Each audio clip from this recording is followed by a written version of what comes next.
Good morning, good afternoon, good evening, wherever you are in the world, and welcome to Radio Works World. This is Gill Barham, the Miracle Molecule host, and today I'm having a light-hearted conversation with the amazing Chris Salem. Good morning it is in your world, isn't it, Chris? Good morning, yes, good afternoon. How you doing, Gil? Well, I meant to say to you that in the UK, I'm a Gill with a J. Jill. Okay, so I should say Jill then. Okay. Yeah, I know that you have Gillians in. Gillian, we have Gillian. Yeah, I guess it can be Gillian or Gillian depending upon how. So it's different. Yeah. So I will make sure it's Jill. It's the Jill. Yeah, it certainly is.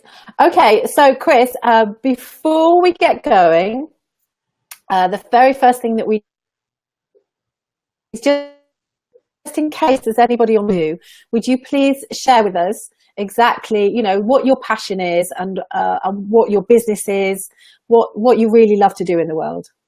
Sure. Well, I'm a life and business strategist, and what my passion and purpose is to work with entrepreneurs, business leaders, sales professionals. It could be people in general, to show them how they can have sustainable success at the next level by resolving the root cause to their mindset barriers. So I believe that everybody is capable of having the life and the business that they desire, but they have to learn that they have to play without limited beliefs that were established from childhood, that by resolving the root cause to these problems, they can operate in the solution rather than the effect of the cause of the problem to manifest exactly what they're looking to do. And that's what I love doing, and that's what I talk on when I speak and coach people, and every chance I get to convey that message. And you help women and men?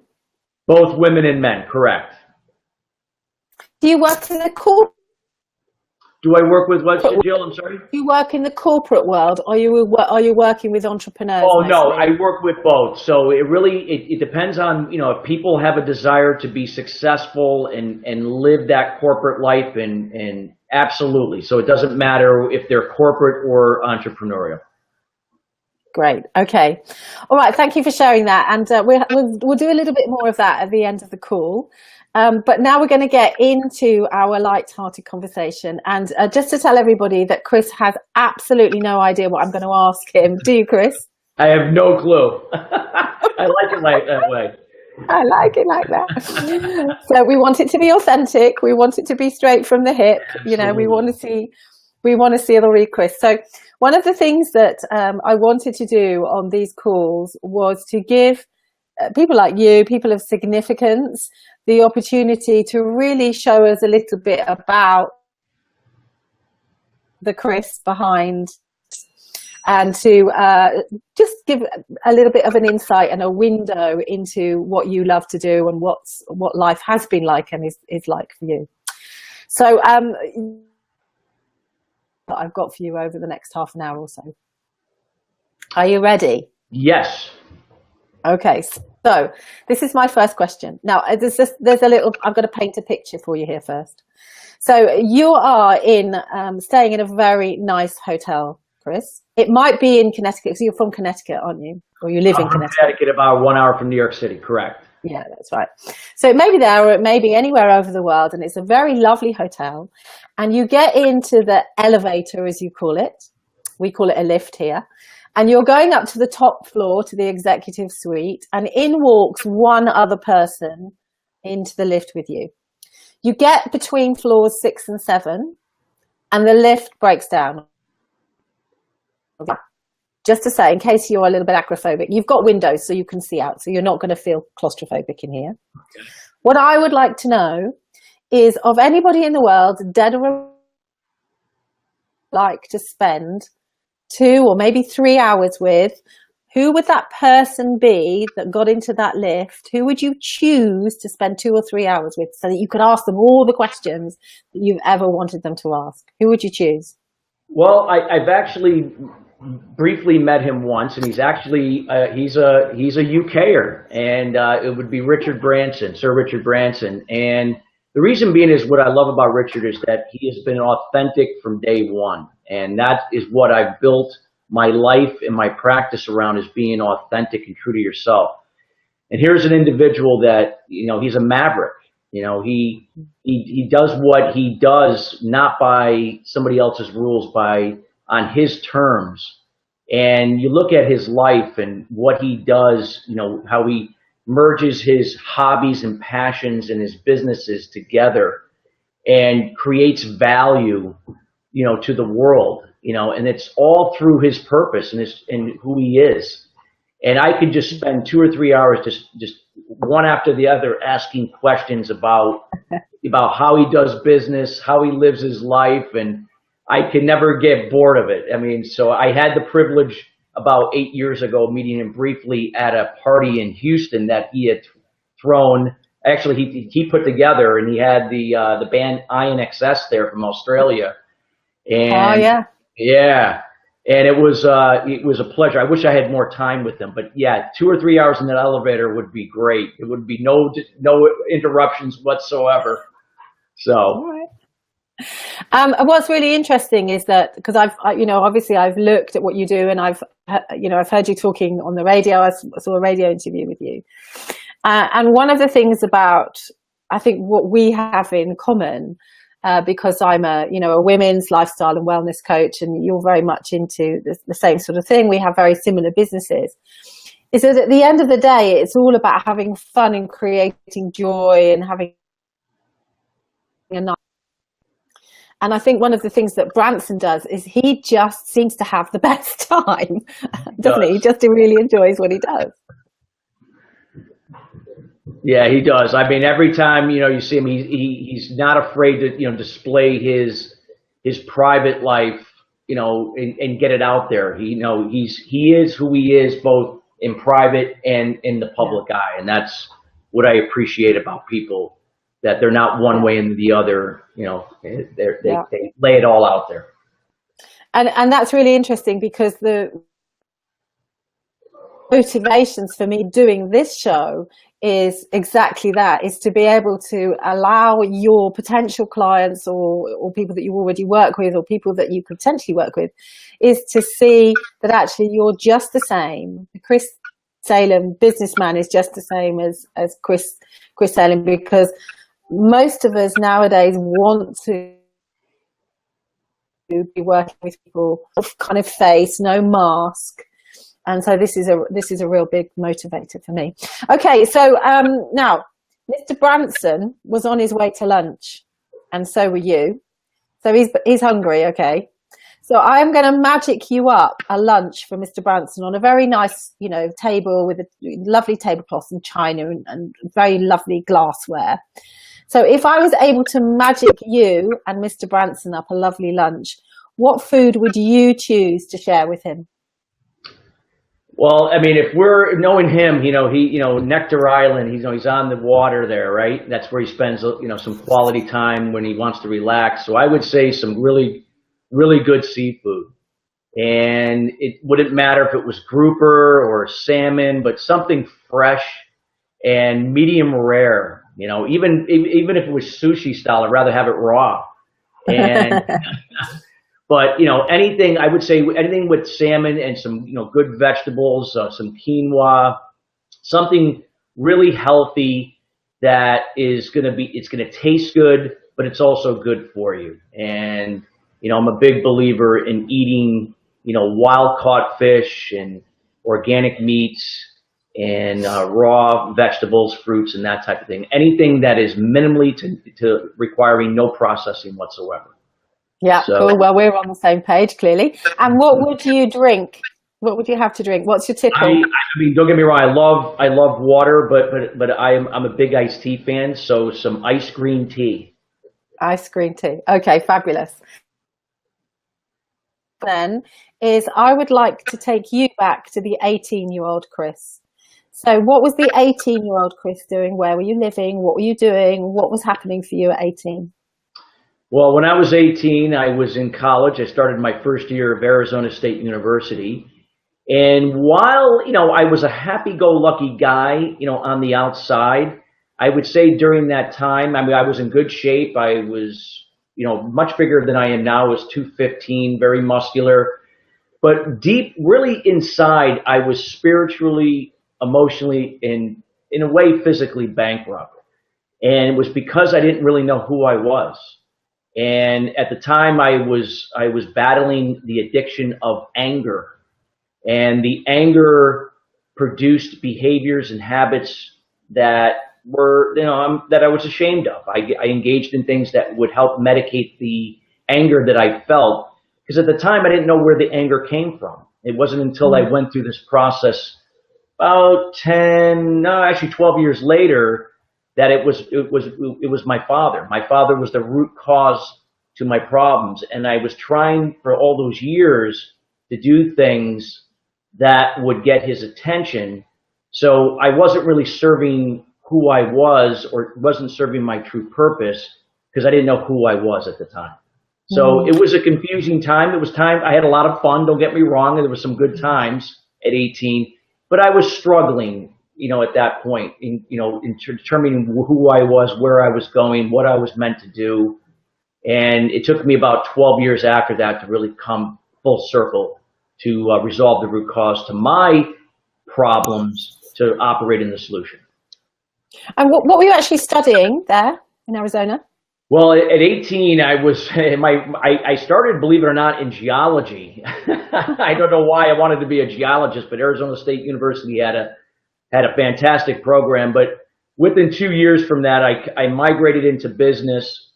And ASU at the time was one of 2 schools that offered a degree in purchasing materials management. So I majored in that from a business perspective with a minor in aerospace engineering. So I started my career in aerospace, in aviation, from a procurement level, and then later would go into the sales side with aviation. And that's where I spent the bulk of my career prior to getting into becoming a life and business strategist, about 5-6 years ago. And what were you listening to at the time? What music was happening at the 18-year-old Chris? What was going on? This is funny. A lot of people look at me and say, God, he's such a nice guy, so laid back, and I am. But I at the time, I'm really into hard rock. I'm into heavy metal. I mean, a lot of people say, wow, are you crazy? But and to this day, I still am. It's amazing. To me, it's music I enjoy, but I also like softer music as well. I like classical music. I like music. But then at 18, it was at 18 it was hard music, because it was anger, so the anger, the heavy metal, everything went hand in hand, and it was just music that actually gave me relief. It actually calmed me down. It was like the opposite effect. So a lot of people ask me that and say, God, I never would have thought that about you, but Well, we've just had Glastonbury here. Do you know what Glastonbury Festival is? What is it called? Glastonbury Festival. I think I've heard of it. Yeah, so Glastonbury, there's about 200,000 people that come to Glastonbury every year. Oh. It's the most amazing. It's basically like a small village, and it takes 4 hours to walk from one side of the site to the other side. It's massive. And I was looking at some of the BBC recordings of it, and actually this morning I was listening to the Foo Fighters because my daughter, my daughter was there, and she said, "I'm really looking forward to the Foo Fighters." I thought, well, I really don't know who the Foo. So I turned on the Foo Fighters, and this guy was shouting at me. Oh, dear. Right, okay, so that was the 18-year-old you. So now I'd like you to tell us what the 35-year-old Chris was doing. Well, I mean, I'm not 35 anymore, but I'm 50. Yeah. I'll be 50. So what was happening at 35? But at 35, I had been about 4 or 5 years into going through this process of resolving the root cause, to live and operate my business in the solution, including my personal life. So at 35, I was really still doing a lot of soul searching. I knew who I was. I was coming into my own. And at the time, I was doing very, very well in my career. I was selling, aviation media. I was also involved in brokering aircraft. At the time, older commercial jets to third world countries. And I really was doing well. I enjoyed selling. I enjoyed, dealing with people. And it was at around that time I also had met my wife. We were dating, and so I was kind of at that point operating from a blueprint at that time. Had I done this back in my 20s, it would have been a disaster. Mm-hmm. Well, I'm a great believer in that. Well, I mean, apart from the law of attraction and manifesting and all the rest of it, but I talk about it a lot with women and saying that it's okay to have these stages in your life. And for a woman, it's even more kind of complicated because we've got these pesky hormones that are in the way too. But it's okay to have these kind of nuggets of 5 or 10 years, and it's okay to change those periods of time as well, and that things move on, and there's the right thing that happens to you at the right time in my experience, and you've just got to be open to it and say, okay, this is what's happening now. Isn't that interesting? Would you agree? I absolutely agree 100%. Yeah. Okay, so thank you for sharing that. Now I've got some quick fire questions for you now. So these require just an either or answer. Are you ready? Sure. Okay, so TV or radio? Radio.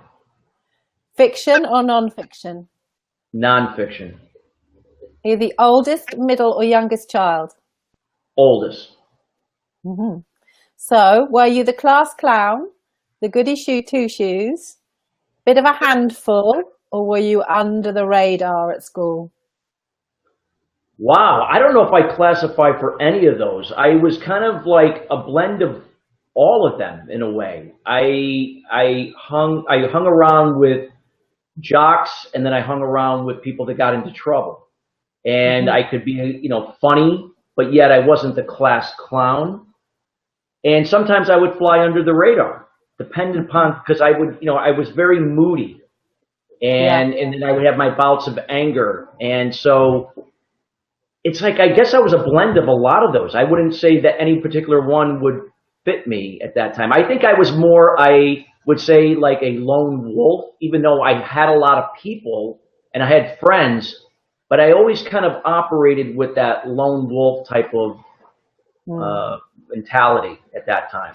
So does that mean that, because you were sometimes this and sometimes that, was that to do with trying to fit in with that particular peer group at the time? I would say that, yeah. I mean, even though I adjusted to both, they accepted me, I just sometimes felt like I didn't know where really I fit in. That's where the lone wolf, I was always, I guess, my own person, even though I didn't know who really I was, because I was trying to be somebody that I wasn't for my father to recognize me. It was still that on some level unconsciously I did know, and because it didn't always align with other people, I kind of marched to my own drummer, so to speak, or marched to my own beat. So I always looked at myself as kind of like that lone wolf, growing up. And even to this day, sometimes it could be still the case. Yeah, and I really relate to that actually, because funnily enough, I was thinking about it this morning, that I was remembering, I have very little memory of my childhood, but what I do remember is that I felt the same then as I do now, kind of when I was 8, that I am this person, and that actually it's only now in the last year or 2 years or whatever is that I'm really, really, truly living the person that I've always known that I am. Because it's all, when you've been bullied and when you've been living in or working in arenas that don't suit you, as you move, your personality, and you try and kind of be, something that you're not. And the great thing about, I think, being in your 50s, because I'm in my 50s too, is that we can just go, oh, do you know what? This is me, actually. It's always been me, but this is the real me now. Would you agree? Absolutely. Yeah. I can look back now I'm going to be turning 50 July 6th. So my birthday's next week, and it's a big milestone. A milestone there. But yeah, I mean, I could look back and look at the things that I used to worry about and used to stress over and have anxiety. And this is prior to me going through my process that I described in my book and where I mentor and consult with people. But now I look back and I said, God, why did I do that? It wasn't worth it. If I would have known now back then, I could have been I would have saved myself a lot of grief. Yeah, hindsight's a wonderful thing, isn't it? I talk about that in my book as well, about hindsight being a wonderful thing. Okay, so Chris, what's your best habit, would you say? My best habit is that I'm organized and I follow through. So I'm very disciplined in terms I make my bed in the morning, I meditate in the morning for 20 minutes, I go to work out. So I'm very routine. I have certain routines that I do consistently daily, except if I'm traveling internationally, occasionally it could get disrupted because if you're flying, from one, if I'm over in Asia and it could throw things off a little bit. But for the most part, it's my discipline that I have daily, and then I always follow through in terms of what I commit to. Admirable, admirable. Okay, so what's your worst habit then? My worst habit, I would say, is, God, what would be my worst habit? Is I always sometimes don't, I have good manners, don't get me wrong, but there's occasionally sometimes if I'm around people that I'm comfortable with, they know me. If I'm eating, sometimes I'm not always, have those proper manners, meaning that I don't eat with my mouth open, but occasionally if I'm talking, I could be talking while I'm eating. And so I got to be careful of that when I'm around people that I have just met or don't know, or if I'm at a very classy function, I gotta keep that top of mind. It's because you've got so much to say. Yes. Yeah. So I would say that would be the area that I need work on. Okay. All right. And do you have any nicknames?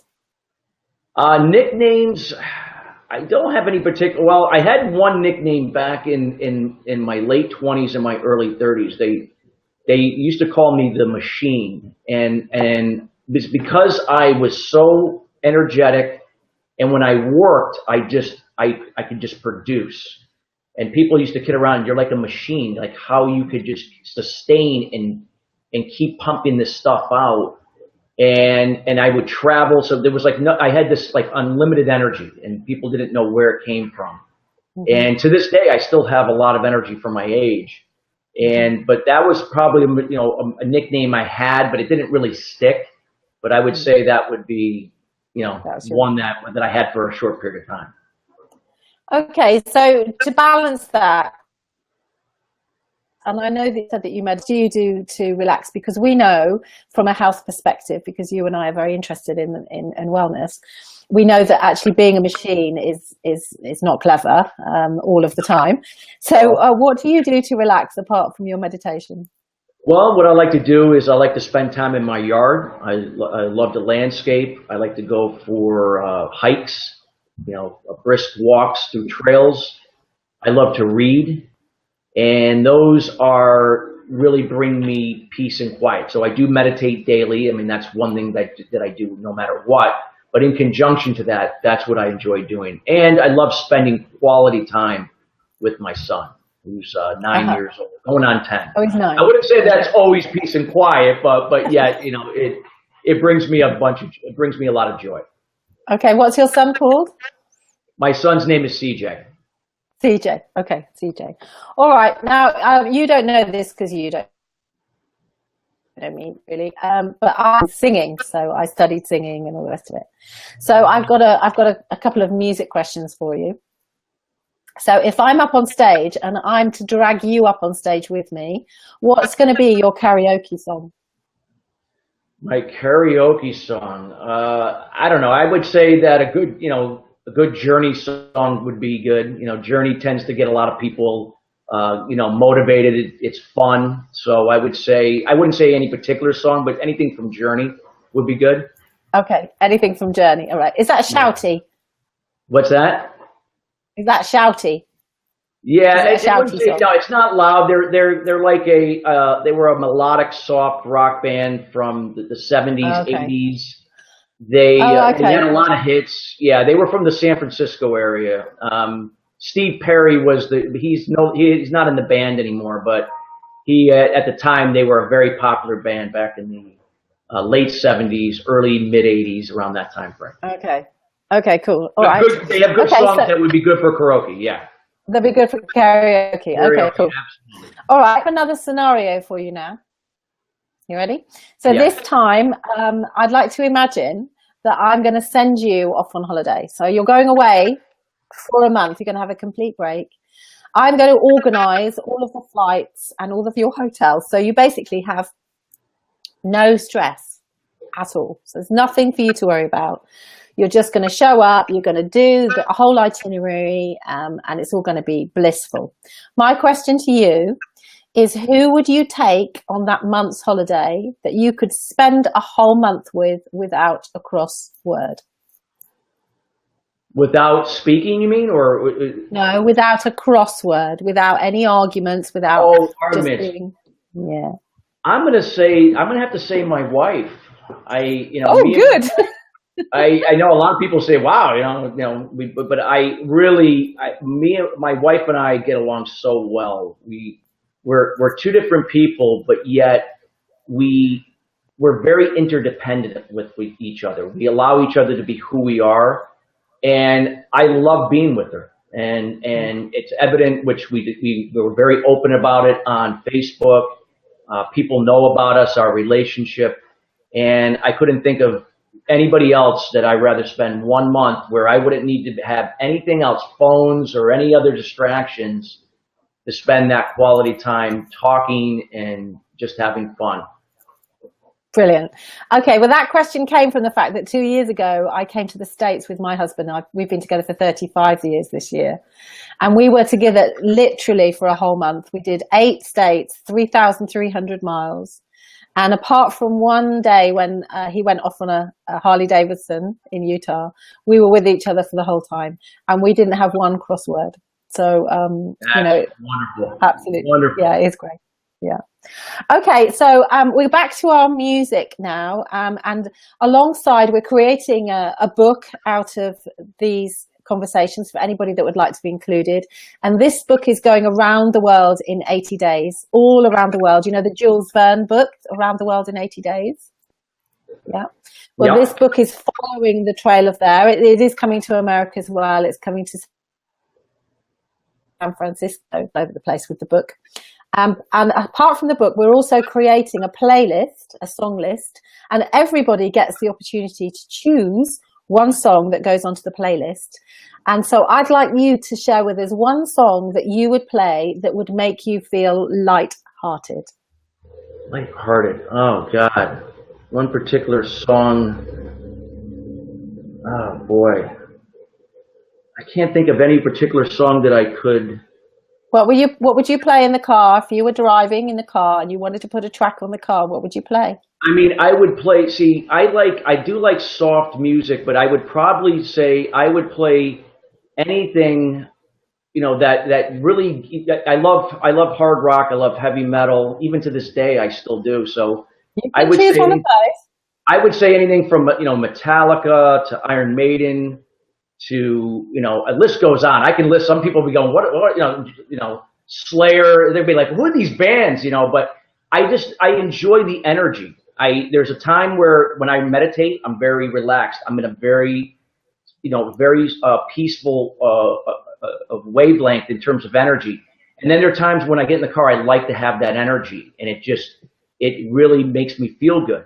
I don't care about the lyrics. I just like the energy of the music itself. So I would say, well, that's good. Of bands, I would say, I mean, there's not any particular song, but if people that know those bands, you have to choose a song. Choose a song. You have to choose one. All right, I'll choose one from your neck of the woods, from the UK. So it's an old Iron Maiden song, "Hallowed Be Thy Name." Hallowed be thy name. Hallowed be thy name. It's from an Iron Maiden album from 1992. Okay, cool. That goes on the list. It's great because we've got anything from Mozart to hard rock, and that's what I want. I want the diversity there. Okay, so we're getting close to the end, and this is the time where I really want to ask you about the sort of questions that are the closest to my heart, really, because my real passion is helping men, but particularly women, look after their hearts. And my book is called The Heart of a Woman, How to Look After the Heart You Give to the World. And that book is all about how, as a woman, we can function well in our 21st century.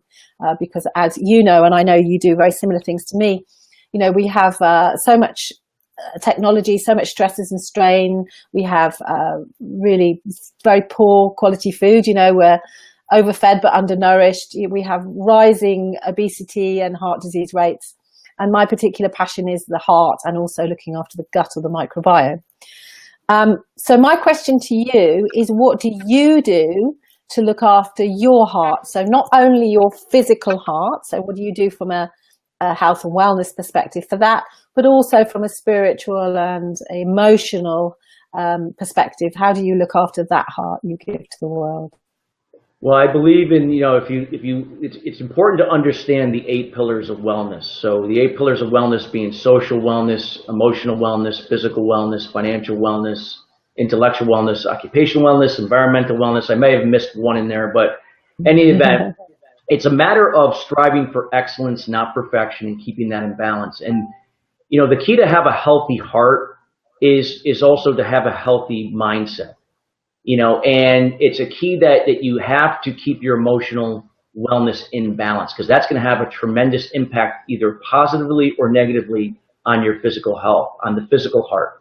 So the key is to always never become complacent and always be looking at what could be, what emotion could be holding you back. Is that anger? Is that jealousy? Is that shame, guilt, envy, or any combination thereof? And be able to really go deep to find out where the root cause is, to truly release it.